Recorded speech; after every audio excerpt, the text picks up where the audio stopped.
வணக்கம், welcome to SK channel. இன்றைக்கி ஹெல்த்தியான டேஸ்டான மொறுன்னு ஒரு கம்பு தோசை செய்வோம். கம்பு நிறைய நார்ச்சத்து உள்ள சிறுதானிய வகை, உடம்புக்கு ரொம்ப குளிர்ச்சி கொடுக்கக்கூடியது.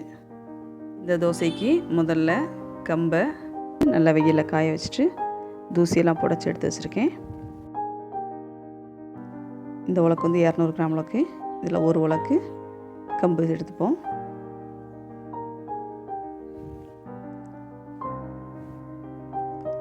ஒரு பாத்திரத்தில் ஒரு உலக்கு கம்பு எடுத்துக்கோங்க.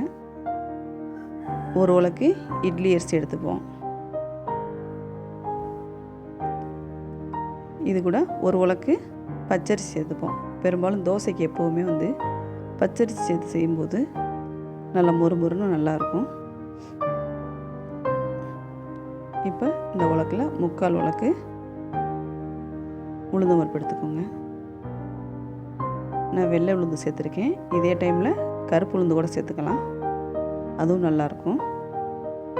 ஒரு 1/4 ஸ்பூன் வெந்தயம் சேர்த்துக்கோங்க. எல்லாத்தையும் நல்லா கலந்து விட்டு தண்ணி ஊற்றி ஊற வச்சுக்கோங்க.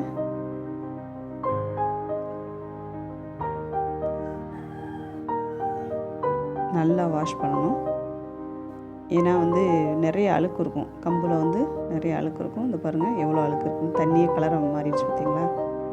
இதை நல்லா ஒரு 3-4 டைம் நல்லா வாஷ் பண்ணி ஊற்றிட்டு அப்புறம் வேறு தண்ணி ஊற்றி அதை ஒரு 5 மணி நேரம் ஊற வச்சுக்கோங்க. நல்லா ஊறிடுச்சு.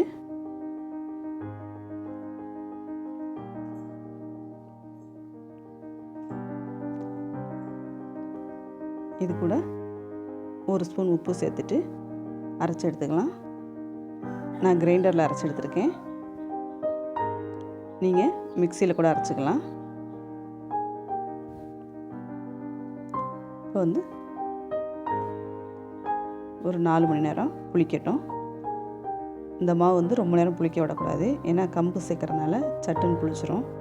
நம்ம 4 மணி நேரம் புளிக்க வச்சா போதும். இந்த பாருங்கள் எந்த அளவு நல்லா பொங்கியிருக்கு பாருங்கள், எவ்வளோ சாஃப்டாக இருக்குது. இட்லியும் ஊற்றிக்கலாம். நாம் செய்கிறது தோசை தான் ஊற்ற போகிறோம். இன்னொரு பாத்திரத்தில் நம்ம தேவையான அளவு மாவை எடுத்துக்கிட்டு மீதி மாவு ஃப்ரிட்ஜில் ஸ்டோர் பண்ணி வச்சுக்கோங்க. ரொம்ப கெட்டியாக இருக்கிறதுனால கொஞ்சம் தண்ணி சேர்த்துக்கலாம்.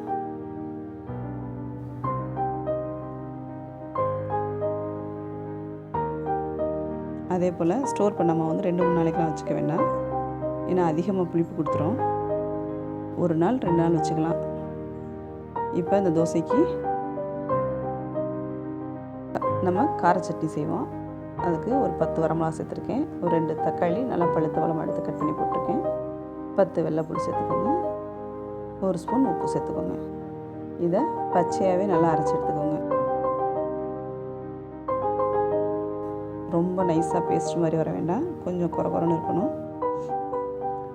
அடுப்பில் ஒரு தாளிப்பு கரண்டி வச்சுட்டு அதில் ஒரு நல்லெண்ணெய் 2 ஸ்பூன் சேர்த்து கடுகு உளுந்தம் பருப்பு கருவேப்பிலை சேர்த்து சட்னியை தாளித்து விட்டுக்கோங்க.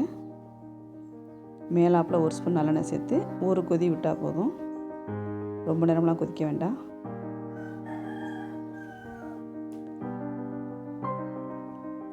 இப்போ கடலை காய வச்சுட்டு தோசை ஊற்றுங்க.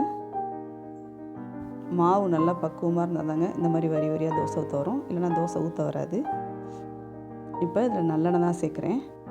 கம்பு தோசைக்கு நல்லெண்ணெய் சேர்த்து செய்யும்போது நல்ல மணமாகவும் டேஸ்ட்டாகவும் இருக்கும். நாம் எப்போவுமே ஒரே மாதிரி தான் உளுந்து அரிசின்னு சொல்லிட்டு தோசை செய்வோம்.